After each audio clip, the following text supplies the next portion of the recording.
A conversão de Paulo no caminho de Damasco mudou foi o mundo inteiro. E esse fato é tão relevante para a história do cristianismo que no livro de Atos ele foi registrado 3 vezes, em Atos 9, 22 e 26. Por isso, na medida que a gente for conversando nessa noite, a gente vai apresentar detalhes desses 3 capítulos, vamos estar resgatando informações dele, e de muitas outras revelações que o apóstolo Paulo teve.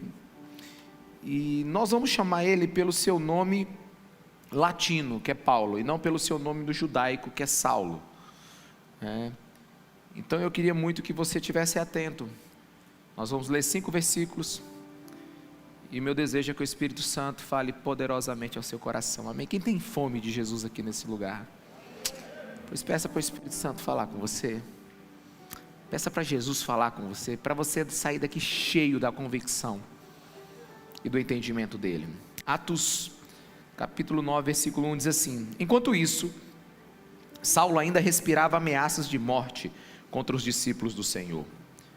Dirigindo-se ao sumo sacerdote, pediu-lhe cartas para as sinagogas de Damasco, de maneira que, caso encontrasse ali homens e mulheres que pertencessem ao caminho, ao cristianismo, pudesse levá-los presos para Jerusalém. Em sua viagem, quando se aproximava de Damasco, de repente brilhou ao seu redor uma luz vinda do céu. Ele caiu por terra e ouviu uma voz que lhe dizia: Saulo, Saulo, por que me persegue? Saulo perguntou: quem és tu, Senhor? E ele respondeu: eu sou Jesus, a quem você persegue. Revela a tua palavra aos nossos corações, Jesus. Em nome de Jesus. Amém. Amém. Revela, Jesus.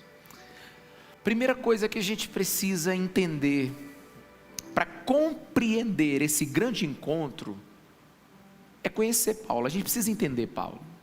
A gente precisa discernir quem é Paulo, A Bíblia diz no versículo 1 que enquanto isso, Saulo ainda respirava ameaças, ou seja, Paulo, ele tinha ódio, ameaças de morte. Ele era um exterminador de cristãos.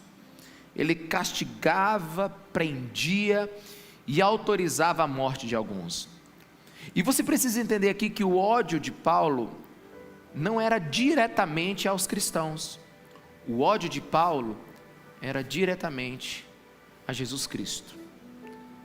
Paulo odiava Jesus, por quê? Porque ele não acreditava que aquele jovem de 33 anos que foi morto numa cruz era o Messias. Para ele aquilo ali era um absurdo, Então ele ia como uma fera selvagem, bufando de raiva contra os do caminho, contra os cristãos. E ele não estava determinado apenas a perseguir os cristãos. Ele queria eliminar o cristianismo da face da terra.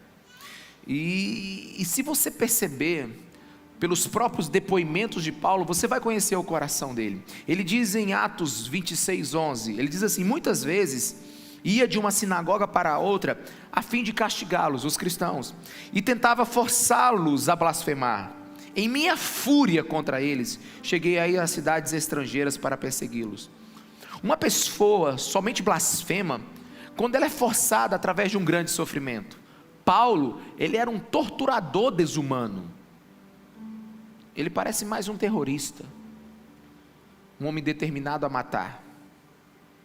E ele ainda continua revelando o seu coração e dizendo como ele era. Em Atos 26, 9, ele diz assim: eu também estava convencido de que deveria todo o possível para me opor ao nome de Jesus o Nazareno. E foi exatamente o que fiz em Jerusalém. Com autorização dos chefes dos sacerdotes, lancei muitos na prisão, e quando eles eram condenados à morte, eu dava o meu voto contra eles. Ele era um assassino, E agora, nesse texto que nós estamos lendo, o Paulo, ele está numa campanha hitleriana. Ele está indo agora para Damasco para acabar com os cristãos. Esse é esse homem. É esse homem que odeia o cristianismo, que odeia Jesus. É esse homem que não tem, que acredita que o cristianismo é uma seita. É esse homem que está com ódio da obra da cruz. Eu fico pensando assim, se a gente tivesse encontrado Paulo no meio do caminho. Você está indo para Damasco, são 230 quilômetros de Jerusalém para Damasco. E você encontra Paulo. Aí você pergunta assim, e aí bonitão, você está indo para onde? Ele diz, eu estou indo para Damasco. Fazer o quê? Eu vou prender os do caminho. Eu vou prender os cristãos. E por quê? Porque é uma seita.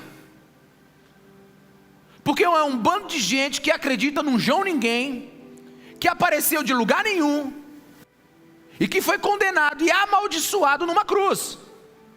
É um absurdo isso que está acontecendo. Eu vou proteger a verdadeira religião. Essa gentinha vai parar com essa brincadeira aí. É isso que ele falaria. Vou acabar com essa seita. Esse era o coração dele. Esse era o homem de quem nós estamos falando aqui do caminho de Damasco. Mas no versículo 3, ele diz que em sua viagem, já próximo de Damasco, de repente brilhou ao seu redor uma luz vinda do céu. Ele caiu em terra e ouviu uma voz que dizia, Saulo, Saulo, por que me persegues? A primeira coisa que você precisa entender nessa narrativa das Escrituras é que Paulo nunca decidiu por Jesus. Foi Jesus que decidiu por ele. Paulo não foi atrás de Jesus, foi Jesus que o perseguiu. Ele estava perseguindo os cristãos, mas ele não sabia que Jesus já estava a seu encalço. Quantos me entendem? Diga amém. Sabe, o que você precisa entender, a primeira coisa, é que ele estava, ele estava buscando aterrorizar a vida dos cristãos. Paulo, ele não se converteu, ele foi convertido por Jesus. Você sabe por que eu digo isso? Porque Paulo não foi salvo por algo que ele fez. Até porque o que ele está fazendo agora é matar, torturar, aprisionar. Na verdade, nessa campanha de extermínio desse assassino frio, insensível, a graça de Deus veio sobre ele e o salvou. Meus irmãos, salvação é obra exclusiva de Deus. Salvação é ação de Deus do começo ao fim. Homem nenhum pode se reconciliar com Deus. O próprio Paulo diz em 2 Coríntios 5,18, preste atenção, tudo isso provém de Deus, que nos reconciliou consigo mesmo por meio de Cristo. Nenhum homem vai atrás de Jesus sem que antes Jesus já esteja atrás dele. O próprio Paulo, ele estava numa campanha de morte para todos os cristãos. Ele nunca tentou se salvar. Ele nunca pensou ou imaginou que naquele lugar Jesus o tocaria. E quando eu analiso essas duas atitudes, veja bem, um assassino, perseguidor da igreja, e agora ele cai convertido. A pergunta que eu faço é, será que isso foi de uma vez? Será que isso foi de uma hora para outra? Será que foi assim, do nada ele, é isso mesmo, eu estou errado e vamos lá, né? Como um assassino de uma hora para outra, cai de frente para Deus. Se você pudesse perguntar para o apóstolo Paulo, o que ele falaria? Com um pouco de atenção, o próprio Paulo explica o seu processo de conversão. Caminhe comigo aqui, pense comigo aqui. Atos 26:14, ele diz o seguinte: então ouvi uma voz que dizia em aramaico, Saulo, Saulo, por que você está me perseguindo? Resistir ao aguilhão só lhe trará dor. Resistir ao aguilhão só lhe trará dor.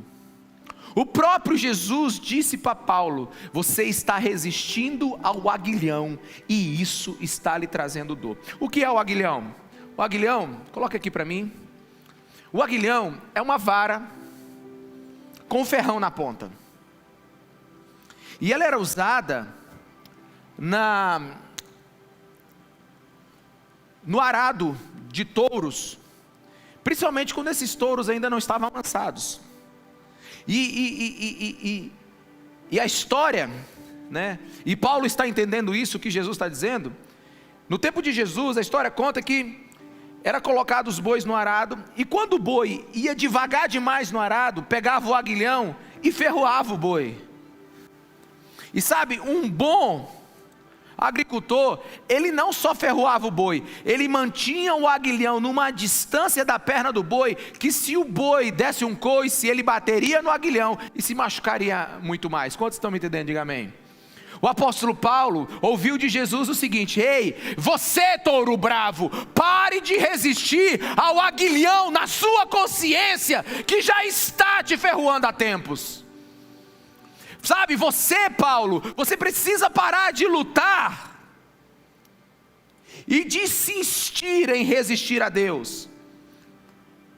O que Jesus está falando para Paulo aqui, essa luta será inútil, pois lutas contra Deus.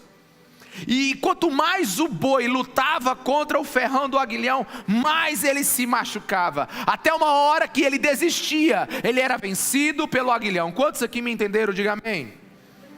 Então Jesus estava dizendo para Paulo que existiam coisas na consciência de Paulo que era já tempo dele ter ouvido. Existiam coisas que já estavam na cabeça de Paulo que ele já precisava ter ouvido. E a minha formação em direito, como quase todos vocês sabem, e toda vez que eu estou diante de um fato, eu pergunto por que isso aconteceu, ou como isso aconteceu, ou o que resultou para que isso acontecesse, né? E eu perguntei, que ferroadas são essas na cabeça de Paulo que tinham?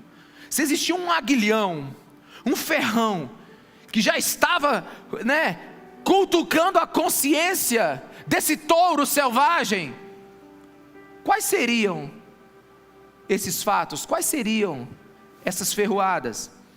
E quando eu comecei a estudar o livro de Atos, eu falei, deve ser, por exemplo, a morte de Estevão.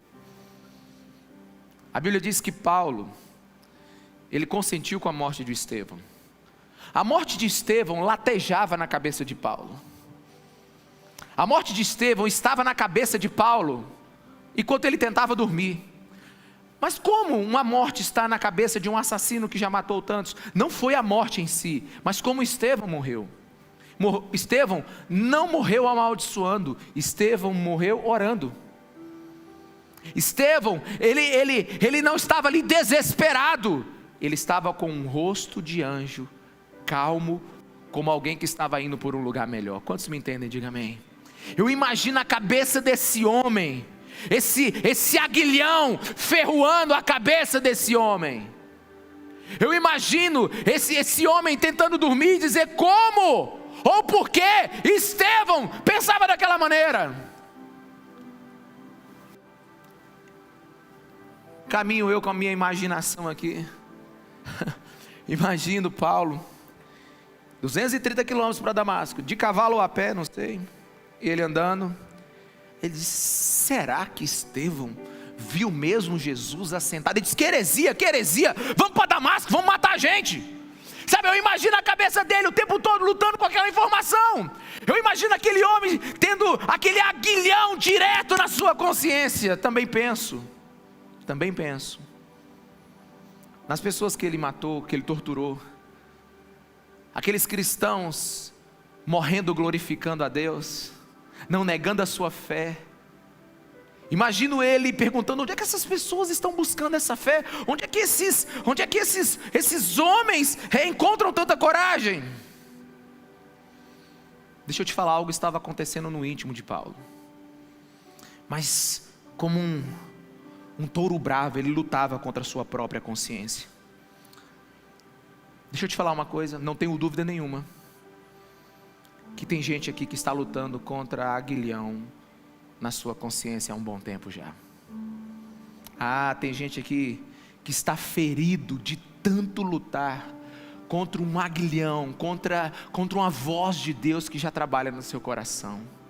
Tem gente aqui que está sangrando, porque Deus já tem falado na sua vida há muito tempo e você tem resistido. Tem gente aqui que o Espírito Santo está ferroando o seu coração há muito tempo. Mas como diz a NVT, não adianta lutar contra a vontade de Deus, porque se a luz de Cristo brilhou no seu coração, é porque o caçador do céu está ao seu encalço, e ele não vai descansar. Deixa eu te falar uma coisa, não é profecia, é constatação. Se você está na estrada de Damasco, e a luz brilhou sobre você, pode me ouvir com seus 3 ouvidos, Deus que começou a boa obra, Ele vai terminar. Nem que Ele te derrube, nem que Ele te derrube, nem que Ele te faça beijar a lona, mas você vai receber um jab de direita de Jeová bem no teu queixo, e você vai cair desnorteado, e vai perguntar: quem és tu que me persegues? Quem és tu que está atrás de mim? Quem és tu que colocou esse aguilhão? Quem és tu que colocou essa voz dentro de mim que não para de falar? Ei, se isso está acontecendo em você, olha para mim. Uma hora vai dar checkmate. Porque se Deus começou a jogar com xadrez com você, o rei dentro de você vai cair. Não tem jeito. Se a luz brilhou, não tem jeito. Versículo 4 diz que ele caiu por terra. Veja bem, não foi uma conversão repentina, mas foi o fim de uma resistência. Quantos me entendem? Diga amém. Não foi uma conversão imposta. Não houve uma imposição sobre a vontade de Paulo, não. Ele caiu, mas não caiu morto. Ele caiu, mas caiu com possibilidade de escolher. Ele caiu, mas ele poderia resistir ou se render. E tenha certeza, Paulo não teve um ataque epilético, Paulo não teve uma insolação, uma helionose, Paulo não foi obrigado por uma mão poderosa de Deus, ele não foi ameaçado por Deus, não. Ele caiu, mas não morto. Poderia ter resistido, poderia continuar lutando contra o aguilhão, mas ele se rendeu à graça de Deus. Ele se rendeu à graça de Deus. Ele se rendeu à ação de Deus na sua vida. Só que eu quero agora que você esteja comigo, porque eu quero cavar mais. Porque só tem um jeito de você entender o que aconteceu: é conhecer quem é a pessoa antes do acontecimento. Só tem um jeito de você entender a profundidade do que aconteceu, se você conhecer a raiz do coração da pessoa antes do acontecimento. Só tem um jeito de você saber o poder desse encontro que Paulo teve com Deus, se você souber quem é Paulo por completo. A coisa mais importante não é o que aconteceu com Paulo, não é a luz que brilhou. Veja bem, não é que se você continuar os versículos, não é que ele ficou cego, e nem que Ananias depois orou por ele, as escamas caíram e ele voltaram a enxergar. Não, isso não foi o mais importante. A coisa mais importante que aconteceu aqui foi o que Paulo entendeu. Foi o que Paulo entendeu. Porque, volto a dizer, você só sabe realmente o que aconteceu se você conhecer o coração da pessoa antes do acontecimento. Você já viu que Paulo era um assassino. Ele estava numa campanha hitleriana. Ele estava perseguindo os cristãos. Ele estava tocando o terror na terra contra os do caminho. Ele odiava Jesus e a sua obra. Ele achava que o cristianismo era aceito, ele queria acabar com a igreja. Mas tem outro lado que você não sabe de Paulo. E se sabe, eu quero te relembrar. Filipenses 3, Versículo 5 diz o seguinte: circuncidado no 8º dia de vida, ou seja, judeu. O cara era judeu de verdade, né? Pertencente ao povo de Israel, à tribo de Benjamim, verdadeiro hebreu, ou seja, ele era descendente de Abraão, filho da promessa. O cara era da tribo de Benjamim, a mão forte do Senhor. Paulo não é qualquer um, ele é estudado na melhor filosofia grega. Ele diz que quanto ao zelo, inteligente, estudado, mas quanto ao zelo, perseguidor da igreja, e quanto à justiça que há na lei, irrepreensível. Esse cara era um fariseu, que era a parte mais radical da religião judaica. Ele era romano, judeu romano, tinha entrada em todos os lugares, podia passar em todas as estradas, tinha acesso livre. Ele sentou aos pés de Gamaliel, um dos grandes do judaísmo. Ele foi o melhor aluno. A história conta que ele dominou a técnica da diatribe, que é o debate no estilo perguntas e respostas. Paulo era um homem, sabe, de uma mente prodigiosa, talvez com o maior vigor intelectual do seu tempo. Não existia alguém como ele. Mas deixa eu te dizer, Paulo não era ateu. Paulo era servo do Deus vivo, o Deus de Abraão, de Isaac e de Jacó. Paulo conhecia o Velho Testamento inteiro, de cor, porque para ser fariseu tinha que conhecer de cor.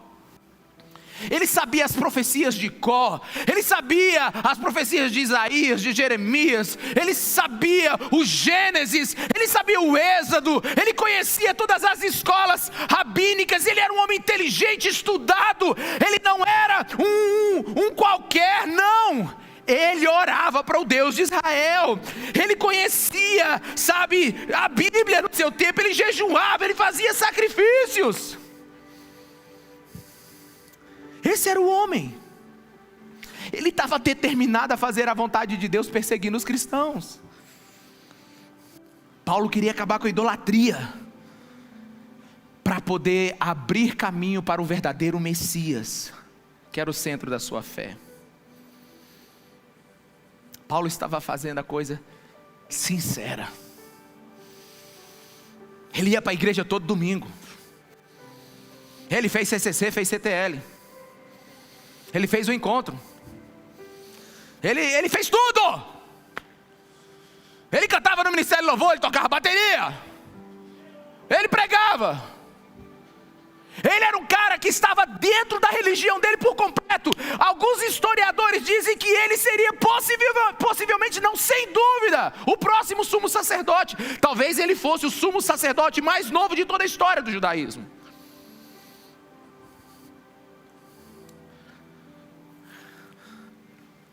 Paulo não era ateu. Ele só não entendeu. Ele só não entendeu. Como tem muita gente que não entendeu. Como tem muita gente que vem na igreja e não entendeu. Como muita gente que abre a Bíblia e não entendeu. Como muita gente que canta a música e não entendeu. Como muita gente que ouve a mensagem e não entendeu. Mas no versículo 5, ele pergunta: quem és tu, Senhor?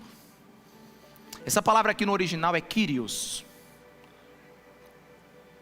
que significa o dono de tudo. Paulo sabia que a voz que estava falando com ele era de Deus. Quantos estão aqui comigo? Diga amém. Ele sabia que era Deus. Sabe por quê? Fale para a pessoa que está do seu lado. Fala para ele assim, sabe, com aquele olhar assim de convicção. Uma pessoa sabe quando Deus fala com ela. Sabe. Porque não é uma voz normal. É uma voz na sua consciência, ou é uma voz audível, ou é uma luz que brilha, ou é um tombo na estrada que você sabe que foi Deus. Você pode até lutar, mas você sabe que foi Deus. E ele perguntou: quem és tu, Senhor? E a resposta foi: I am the Jesus.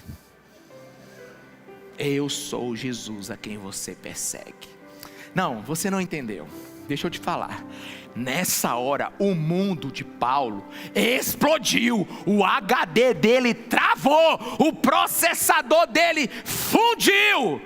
Nessa hora, tudo o que era claro para ele ficou obscuro. Simplesmente essa frase botou o mundo de Paulo abaixo, porque ele começou a se perguntar: como é que pode Deus ser aquele que estava morrendo numa cruz? Caramba, bicho, não é possível que Estevão estava certo e um monte de gente que eu matei estava.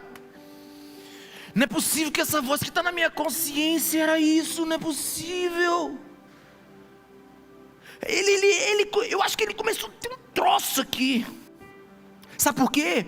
Porque ele sonhava com o Messias, ele amava a vinda do Messias, ele imaginava que o Messias viria com 1,90 m de altura, lutador de UFC, que colocaria de novo Israel no mapa, que acabaria com os romanos, que viria com poder bélico, que daria uma voadora no pescoço de Nero. Nero é desse tempo? Não sei, mas vai. Tocou fogo em Roma, mas vai. Ele queria alguém que fizesse o que Davi fez.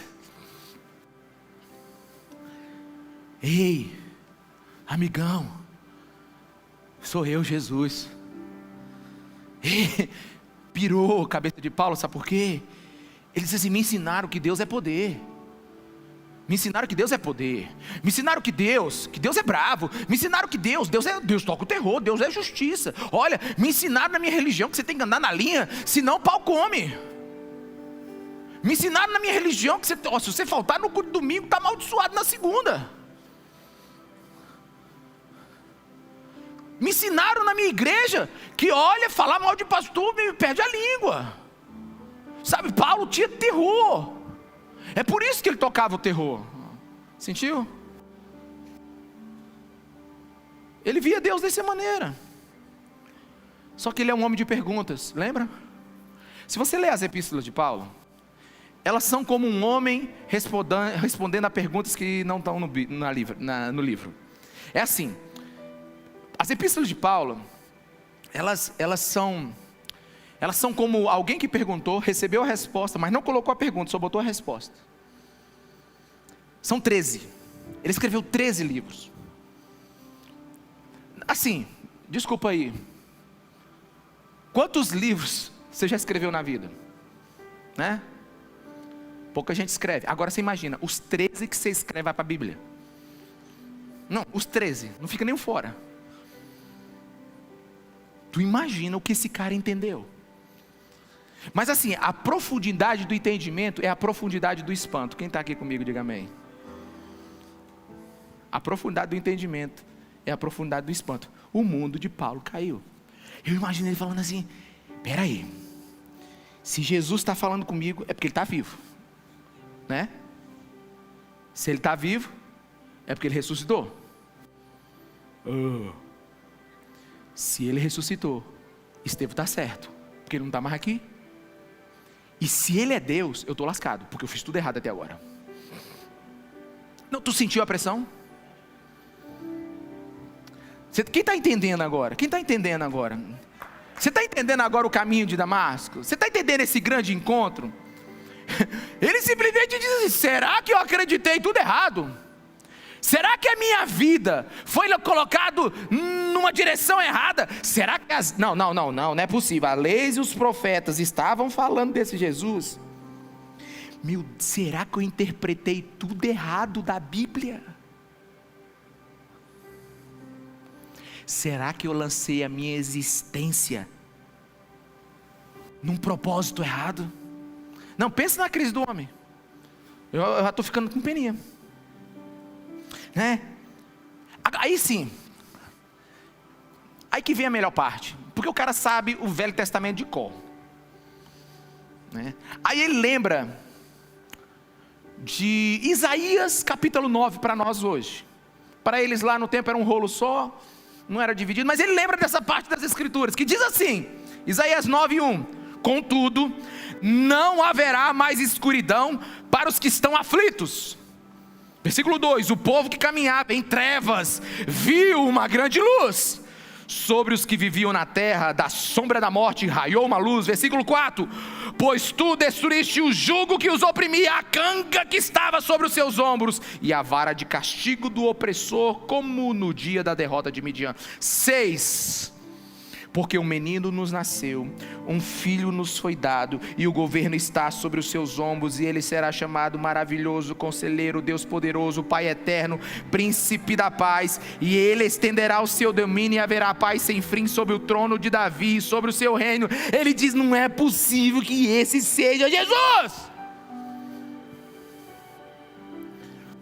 porque algo absurdo acontece aqui, e eu preciso que você enxergue isso.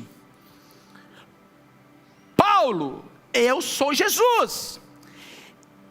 Essa informação despedaçou todos os sonhos de Paulo e simultaneamente cumpriu. Alguém me entendeu aqui? Ao mesmo tempo, despedaçou tudo o que ele imaginava sobre o que Deus estava preparando para a salvação de Israel. Despedaçou todos os sonhos dele, mas simultaneamente foi o cumprimento da profecia. Ao mesmo tempo que ele foi arrebentado, uma esperança nasceu nele. Ele falou: Jesus é a verdade, Jesus é quem eu esperava. Sabe, Jesus era a negação completa do que ele entendia da Bíblia, mas Jesus era a interpretação correta que ele precisava. Ele diz: eu entendi errado, porque tem gente que entendeu errado tudo. Tem gente que entende errado. Tem gente que não sabe o que está fazendo aqui domingo. Eu vou bater meu ponto lá na igreja. Não, por que esse pastor grita tanto? Por que esse povo só canta Jesus, Jesus, Jesus, Jesus, Jesus, Jesus, Jesus, Jesus? Ele venceu, ele ressuscitou, ele venceu, ele ressuscitou. A morte venceu. Não, por que esse povo só fala disso? É porque talvez você seja igual Paulo. Você só cumpria tarefas e não entendia o coração. Porque você só cumpria uma doutrina, um dogma que você colocou na sua cabeça como verdade. Você só fazia um sinal. Você só cumpria sabe, a sua programação dominical e voltava para casa tranquilo. É por isso que alguns de vocês reclamam: meu Deus, que culto chato, só tem a mesma música. Nossa, podia acabar logo, demorou demais, foi curto demais. Não, na hora que eu estou gostando, para.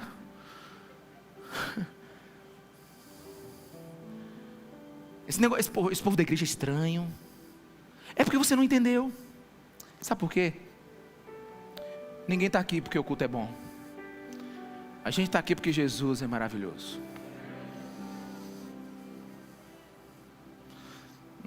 Esse pastor quer me convencer. Não quero te convencer. Tem um aguilhão já na sua consciência. E é por isso que esse lugar está lotado. Não é só por isso. Não, eu não queria vir. Está aqui por quê? Tem um sopro do Espírito sobre a tua vida que você não sabe. É igual uma mulher que estava orando pelo marido, ele não vem na igreja. E um dia ela pegou ele assistindo a mensagem no celular. Aí ela passou, não falou nada, ele disse: trisquei aqui, não sei o que aconteceu. Não sei, o celular seu é doido. Eu estou vendo aqui esse pastor aqui de vocês aqui, ó. Não sei o que aconteceu. Não sabe? Tem gente que tenta se esquivar, mas quando entra no caminho de Damasco, só se levanta depois de encontrar Jesus. Sabe, esse é o momento mais lindo da vida de alguém. Esse é o momento, sabe, onde a fé de alguém encontra o autor dela. Aqui, Paulo acaba de nascer de novo, sabe, ele acaba de nascer de novo. Eu conheci uma pessoa, há muitos anos atrás, que ela buscou no budismo, no espiritismo, na física quântica, nas viagens, na gastronomia, no conhecimento. Ela buscou em todo lugar o sentido da vida. Na verdade, ela era um poço sem fundo. Era uma alma inquieta, ansiosa, pesada. E deixa eu te dizer, não existe nada mais pesado. Não existe nada mais pesado do que uma alma que não encontrou a verdade. Não existe nada mais pesado do que uma alma que ainda não descansou a sua fé num lugar sólido. Porque o grande paradoxo dessa passagem é que Paulo estava absolutamente certo e incrivelmente errado. Ele estava absolutamente certo porque ele servia ao Deus de Israel, o Deus de Abraão, de Isaac e de Jacó. Mas ele estava incrivelmente errado porque não entendeu como esse Deus age. Tem alguém aqui? A sua lealdade era verdadeira, mas era mal orientada. Mas agora, aquela luz que brilhou, aquela voz que falou, fez sentido céus e terra. E agora começa a reorientar a sua vida. Ele mesmo escreve isso, ele mesmo declara isso em 2 Coríntios 4,6. Ele diz assim: pois Deus que disse, das trevas resplandeça a luz. Citando o profeta Isaías, ele mesmo brilhou em nossos corações para a iluminação do conhecimento da glória de Deus, da face de Cristo. É muito simples o que esse texto está dizendo. Esse texto está dizendo assim: a nossa vida vai começar a brilhar quando você começar a ver Deus através de Jesus. O que Paulo está dizendo é assim: tudo é sobre ele. Ele estava debaixo do meu nariz e eu não via. E você sabe qual é a conclusão que ele chega em todas as suas epístolas? É que Deus de Israel fez sempre o que disse que ia fazer. Que Deus de Israel fez aquilo que disse que faria. Ele mandou o Salvador. Você sabe, a Bíblia diz que, do versículo, presta atenção, você vai ler lá Atos 9, 11 e 12. Do 11 para o 12, ou ali no meio, ou mais ou menos no meio do 11, existe um prazo de 3 anos e meio. É porque a Bíblia cita e você vai embora, né? Você pensa que Paulo chegou detonando. Não, ele passou 3 anos e meio estudando o Velho Testamento. Ele foi para o deserto. Ele foi reorientar a sua cabeça. Sabe por quê? Porque ele é um homem inteligente. Porque quando uma voz fala com ele, ele sabe que é Deus, ele foi reorientar a vida dele. Então ele pegou o Velho Testamento e foi meditar. Paulo não escreveu o Novo Testamento olhando para frente. Ei, olha para mim aqui. Não foi olhando para frente. Ele escreveu o Novo Testamento olhando para trás. Tanto é que a carta de Romanos é uma defesa de que o Velho Testamento aponta tudo para Cristo. A carta de Gálatas, tudo é sobre Ele. Tudo invoca a presença de Cristo. Não é mais o templo, não são mais os sacrifícios, não são mais as minhas credenciais. Paulo simplesmente dá uma mudança de 180 graus. Ele não abandonou a fé que tinha, ele não abandonou o Deus que tinha. Ele só agora reorientou a espiritualidade dele porque estava torta. Ele começou a falar: Deus numa cruz, poder que ama, Emanuel, Deus comigo, Deus ao meu lado, Deus ao meu favor, Deus que é gente, Deus presente, Deus que chora, Deus que anda, Deus que cheira, Deus que come, Deus que perdoa. Não é mais um Deus bruto, não é mais um Deus muscular, não, é um Deus que ama, um Deus que veio atrás de mim. Deixa eu te falar uma coisa, você tem que entender porque Paulo disse assim: eu sou o pior de todos os pecadores. Paulo não era um justiceiro que matava ladrões, que matava gangster, não. Ele matou crianças, ele matou missionários, ele matou famílias inteiras que serviam Jesus Cristo de Nazaré. Como você acha que era a consciência desse homem? Como você acha que era o coração desse homem? Ele se achava o pior de todos os pecadores, mas ele entendeu a faísca que queimou naquela luz sobre a vida dele. Quantos estão aqui, por favor, diga amém. Aí alguns de vocês perguntam: por que eu estou vindo nesse culto? Por que eu sinto que eu deveria ter mudado nisso ou naquilo? Por que isso, por que aquilo? Ei, tem um aguilhão na sua consciência, tem o Espírito Santo falando com você. Mas talvez como Paulo, na estrada de Damasco, que começou a pensar: será que o Deus de Estevão era correto? Não, heresia. Vamos matar alguém que passe essa vontade de se converter. Talvez você pense isso. Talvez você fale assim: esse pastor quer me convencer. Eu não vou cair nesse papo aí não. Quando eu preparo um sermão, eu preparo pensando na pessoa mais difícil sentada aqui, nesse auditório. Eu penso assim num cruz credo inteligente até a tampa. Eu penso num questionador. Eu penso em alguém que vai levantar e vai dizer assim: eu tenho 59 perguntas para você. Sabe por que quando eu penso em pregar aqui de domingo, eu penso em todas as possibilidades. Eu fico pensando assim, tem uns difíceis aqui que vão pensar assim: esse pastor está quase me convencendo. Esse lugar preto, lúdigo, essa fumaça. Quem já pisou no santo do santo? Essa voz, povo afinado, tudo organizadinho, cruz para lá, sangue para cá. Uma hora ele fala suave, outra hora ele grita, ele tá me manipulando. Aliás, eu acho ele muito estranho. Na verdade ele quer arrancar meu dinheiro, porque como é que sustenta tudo isso aqui? Deve ser caro, né? Não, é assim, eu tô assim, eu não, pensando que vai me convencer fácil. Eles querem tirar minha liberdade. Deixa eu te falar uma coisa, de verdade aqui, só entre nós dois aqui, vamos sentar na cadeira nós dois. Entenda algo de uma vez por todas. Se você acreditasse em tudo isso que você falou agora, você não tinha voltado aqui hoje.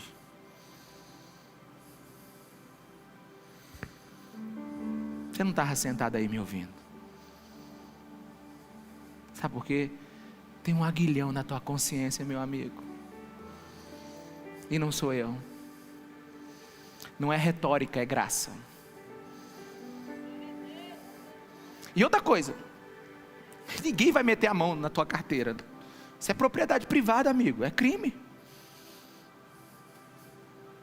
Você só bota aqui se quiser, se não quiser, meu Deus. Ninguém está aqui para te manipular. Ei, presta atenção no que eu vou te dizer aqui. Personalidade, né? A gente não quer violentar quem você é. Sabe o que o texto diz? Jesus diz assim: eu vou te obrigar a vir a mim? Não, ele diz assim: venham a mim, todos que querem, todos que estão cansados, sobrecarregados, todos que estão com brasas vivas sobre a tua cabeça, todos aqueles que o aguilhão já está tocando na sua consciência. Aliás, venham a mim, porque você precisa de alguém manso e humilde. Quer alívio? Venha a mim. Quer abandonar o peso dessa vida, sabe, essa tonelada que está sobre a tua alma? Vem a mim. Você está carregando coisa demais, coloca sobre mim. Você quer uma autêntica espiritualidade? Vem a mim. Sabe essa tonelada de culpa que você vive carregando aí? Ei, eu perdoo. Venha a mim. Alguns perguntam assim: pastor, como é que eu faço para ter uma experiência com Jesus? Bem, você não tem se ele não quiser. Mas quando a luz brilha, e eu sei que ela quer brilhar, sabe o que você tem que fazer quando a luz brilha? Você tem que desistir e baixar teus muros. Amém? Você desiste e baixa teus muros. Então você vai ter uma experiência com Jesus. Sabe por quê? Você está lutando contra uma lógica divina. Porque o que prende não é a religião. A gente não apresenta religião aqui nesse lugar. Jesus liberta, religião prende. O que aprisiona não é manipulação. Não. De verdade, o que aprisiona é o pecado. E Deus está colocando isso sobre você. A Bíblia diz, presta atenção, que ele caiu por terra e perguntou: quem és tu, Senhor? Quem és tu, Senhor? Era um homem de perguntas. Pergunte sobre a tua vida, se você está satisfeito com ela. Mas antes de terminar, eu quero algo. Eu quero algo porque eu não posso deixar de falar isso com você. O apóstolo Paulo, falando sobre ainda o processo de conversão dele, ele diz o seguinte, em Filipenses 3:7: mas o que para mim era lucro, passei a considerar como perda, por causa de Cristo. Mais do que isso, Considero tudo como perda comparado com a suprema grandeza do conhecimento de Cristo Jesus, meu Senhor, por quem perdi todas as coisas. Sabe o que aconteceu lá na estrada de Damasco? Quando Paulo deu de cara com Jesus, ele diz assim: eu perco toda a religião que eu construí hoje, mas não te perco, Jesus Cristo. Eu perco toda a opinião que eu tive até hoje, mas não te perco, Jesus Cristo. Eu abro mão de tudo, mas não abro mão de você, Jesus. Porque Paulo, para ganhar a Cristo, ele teve que abrir mão da sua religião. Esse é o clímax do processo de conversão desse homem. Porque aquele que perseguia foi perseguido por Cristo. Aquele que resistia foi achado. E eu acho interessante que assim, toda vez que Deus dá um jab, o cara fica meio desorientado. Toda vez que o Espírito Santo fala com alguém, ele fica meio desorientado. E em Atos 22:10, ele diz assim perguntei, o que devo fazer, Senhor? Sabe quando aquele cara leva uma pancada, sabe, ele está todo autoconfiante, sabe, e adversário de Cristo, mas agora ele está caído, desorientado. Pois é isso. Sabe por quê? Porque cristianismo é algo que te pega e não algo que você pode segurar. Cristianismo é algo que te pega. Não é você que está atrás de Jesus. Deixa eu te falar, não é, meu amigo. Jesus está na tua cola. Cristianismo não é um conjunto de doutrinas, de coisas que você decora e que você vive, não. Ele é uma pessoa que você encontra. E se na sua estrada de Damasco a luz brilhou, eu quero te dizer, você já era. Porque duro é lutar contra o aguilhão de Deus. E para terminar, eu sei que o passado de Paulo impressiona. O histórico dele é um absurdo, né? Principalmente o histórico de maldade, de ódio. Mas o que marcou sua vida, pessoal, pode subir, não foram os seus pecados. Presta atenção. O que marcou Paulo foi a graça de Deus. Presta atenção no que eu vou lhe dizer. Se você pegar as epístolas de Paulo, você vai descobrir um tratado sobre a graça. Paulo é muito duro quanto à necessidade da nossa transformação e da nossa santificação. Ele é um doutrinador da igreja. Mas a ênfase de Paulo nunca foi sobre o pecado. O holofote do apóstolo Paulo está sobre o poder da graça, que é maior do que qualquer erro. Sabe por quê? Porque está aqui esse homem dizendo assim, ele está dizendo para ele mesmo, como é que pode Jesus ter vindo atrás de mim? Come on, quantos estão aqui? Quantos estão entendendo? Como é que pode Jesus ter vindo atrás de mim? Não, porque assim, o que eu tenho para ele ter vindo atrás de mim? Fica de pé no seu lugar. O que eu tenho para ele vir atrás de mim? Não, quem é esse Deus que se importa com um assassino? Quem é esse Deus que se importa com tudo que eu já fiz de errado? Quem é esse Deus? Quem é esse Deus que perdoa esse meu coração terrível, esses meus sentimentos obscuros, esse meu desejo incontrolável? Quem é esse Deus que me ama desse jeito? Deixa eu te dizer, eu vou deixar o apóstolo te responder. Amém? Porque eu tinha que estar separado desse Deus. Na verdade ele tinha que me fuzilar, porque ruim fui eu. Mas o encontro no caminho de Damasco, meu Deus,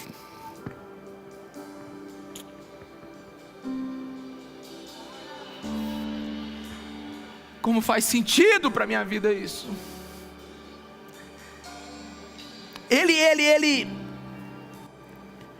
diz, eu deveria estar longe de Deus, mas Eu vou deixar ele responder por que ele não estava longe de Deus. E por que ele ama Jesus. E por que ele meditou tanto nesse Messias prometido. E por que ele morreu por ele. E por que ele percorreu milhares de quilômetros. E por que ele levava pedrada e levantava e pregava no mesmo lugar. E por que ele adorava de madrugada preso nas suas pernas. E por que ele era ameaçado e ele não tinha medo. Por que ele disse que ele morreu para o mundo e vive para Cristo. Eu vou te mostrar por quê. Porque em Romanos 8,35 o apóstolo entendeu que quem nos separará do amor de Cristo? Será tribulação, ou angústia, ou perseguição, ou fome, ou nudez, ou perigo, ou espada. Versículo 38, pois estou convencido, presta atenção aqui em mim, estou convencido, depois de ter orado, depois de ter meditado, depois de ter consultado as Escrituras, depois de ter jejuado, depois de conhecer aquele que brilhou sobre minha vida, lá em Damasco, eu estou convencido de que nem morte, nem vida, nem anjos, e nem demônios, nem o presente, nem o futuro, nem quaisquer poderes, nem altura, nem profundidade, nem qualquer outra coisa na criação será capaz de me separar do amor de Deus que está em Cristo Jesus, nosso Senhor. Ele é o homem que encontrou o amor. Ele encontrou o poder que liberta. Ele encontrou o Salvador da sua vida. Ele encontrou Jesus. Ele encontrou Jesus.